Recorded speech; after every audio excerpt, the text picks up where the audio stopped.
In a world where it's kill or be killed, you are given the choice of the pacifist, the neutral path, or the genocide path. But before making this choice, you'll need to know the backstory to choose the right road for your adventure. Hey all, it's Antonio from Maryland. Today we'll be talking about the backstory lore behind indie RPG Undertale, created by Toby Fox. Word of caution, this does include spoilers to the game. Well, alrighty then. Without wasting any more time, here's the nitty and gritty behind a game which has puzzled and entertained people across the world. Long ago, humans and monsters ruled the earth. Both creatures shared the land and lived in harmony. This is until humans found that if a monster absorbs a human soul, they would become powerful beings. Fear took a hold of the humans. The fear of one bad monster absorbing the soul of a human and leaving devastation on humanity. Fear pushed the humans to wage war on the monsters. After a long and bloody battle, the humans were victorious, butchering and killing many of the monsters. With the monsters' strength and numbers weakened, the humans gathered 7 of their best magicians and sealed the remaining monsters away underground with a magic spell, accompanied by a passage under Mount Ebott.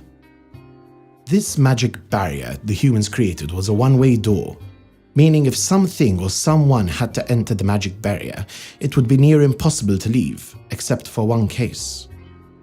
The only way to leave the underground besides breaking the barrier is to possess both a human and monster soul. After the Great War, humans ruled above while the monsters were imprisoned below. As time passed, the monsters established several villages underground and grew complacent of their new home. Fast forward to the year 21X, and we are introduced to a new character, a human child named Chara, which climbs Mount Ebott and leaps into the underground. Upon the child's descent, they are discovered by a monster named Asriel, which takes the human to his parents, Asgore and Toriel, the king and queen of the monster realm. Given the situation and circumstances, the royal monster family decide to adopt the fallen human Chara, and all seem to be at peace. Or so the monsters thought. After a while, the fallen human Chara becomes more comfortable in their environment and starts showing their true colors. Poisoning King Asgore and laughing about it like a sadistic sociopath goes to show the human's true nature. Complementing this, something which becomes apparent in Chara is their hate towards humanity. Dissatisfied with their surroundings, Chara decides to put together a devious plan. Accompanied by Asriel, Chara discusses the plan to leave Mount Ebott.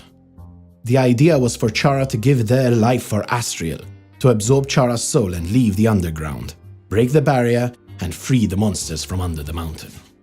For the plan to work, Chara poisons themselves with the same poison used on Asgore.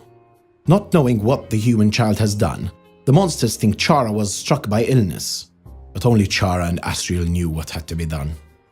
With one request, Chara begs the monsters to see the golden flowers of the child's village. Asgore and Toriel empathize with the human child. When Asriel offered himself up to join with Chara's soul and take their body to see the golden flowers, the monsters swiftly accepted. In turn, Asriel absorbed Chara's soul and started making his way to the village. Once arriving at the village, Asriel lays Chara's corpse on the golden flowers. Unnoticed by the monster, humans were present when laying the corpse on the flower bed. Given the situation with which Asriel entered the village, the humans blamed Asriel for killing Chara and decide to attack. To Asriel's surprise, he found that this was a part of Chara's plan all along. A plan to have Asriel defend himself against the villagers. Chara to take control, kill the villagers, and eliminate humanity. Luckily, Asriel did not want to kill everyone, so his and Chara's souls battle it out. After a quick soul battle, Asriel is victorious, but his body in turn gets brutally attacked by the villagers. With just enough strength, Asriel makes his way back underground where he dies in front of Asgore and Toriel and turns into dust. And as Asriel dies, his dust spreads onto the golden flowers.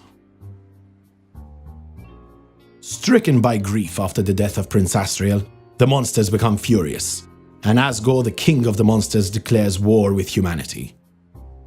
He goes on by saying that from that day on, any humans that arrive under Mount Ebott will be killed, and their souls collected to one day break the barrier and destroy humankind. Also grieving, Asriel's mother Toriel does not agree with her husband Asgore and finds this ploy for revenge meaningless. Not supporting her husband in his bloodlust, the queen goes into self-imposed exile in the ruins. 6 years pass, and within these 6 years, 6 humans found themselves underground and in the hands of King Asgore. Not a lot of information is given about these unfortunate souls, except that each of them had one piece of armor and one weapon to defend themselves.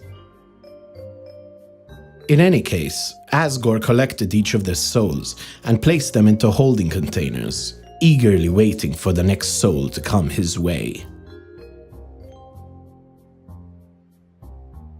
In comes Alphys, the royal scientist of the Monster Kingdom. Before Alphys, W.D. Gaster was the first known royal scientist, creating the core, which gave electrical power to the Monster Kingdom. Gaster soon after dies in a horrible experiment, and Alphys became the new royal scientist. During his studies, Alphys meets a ghost who wants to be a star, and to impress Asgore builds the ghost a robotic body. This ghost is then known as Metaton. Alphys then presents Metaton to Asgore. Impressed by this technology, he employs her to find a more peaceful way to open the barrier. After some time, Alphys' studies lead to the extraction of determination, a force humans have that allows souls to live on after death. Alphys continues his studies and injects determination into dying monsters to find a way to make their souls live on after they die. This experiment ultimately fails, and the monsters melt and meld into terrible and odd creatures. By means of observation, these experiments showed that a monster cannot absorb another monster's soul. So Alphys had to create a new living vessel to hold the souls of the determined monsters. Even though the plan failed, one vessel was somewhat of a success. It was one where a flower was injected with determination, creating, and you probably guessed it by now, Flowey. Feeling lost and scared, this living creature cried out for his parents, but no one answered him. Eventually, King Asgore stumbled upon Flowey crying in the garden. When Flowey described what had happened to him, the king held Flowey with tears in his eyes. But Flowey felt no compassion. After a while, he decided to run away from home and went to Toriel in the ruins to see if Flowey could feel again. She had also failed, and Flowey became lost.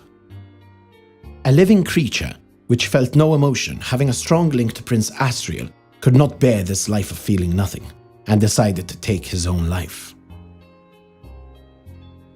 To his surprise, his determination brings him back at his safe point, the garden he was created in. Awestruck and amazed with this predicament, Flowey decides to test out what he can and cannot do with this new life of his. At first, he wanted to help and became friends with the monsters, but swiftly became bored of this approach and started committing evil acts on the monsters. Nevertheless, this did not prove to be the easiest approach to take on, with Flowey's plans being foiled on multiple occasions by Sans, causing the determined plant to reset multiple times. With such frustration, Flowey nicknamed Sans a quote-unquote smiley trash bag. And finally, here is where the game begins. Many gamers believe Flowey to be a representation of the completionist type player, replaying the game and overcoming new obstacles and going through as many scenarios as possible to see what happens. If you'd like to hear more about Flowey, click on the link above or in the description below. And with that, it's time up, folks. I hope you've enjoyed this video, and if you would like to watch more videos on Undertale, click on the like button below and subscribe for more Merlin content. We'll see you soon. Happy trails, boys and girls!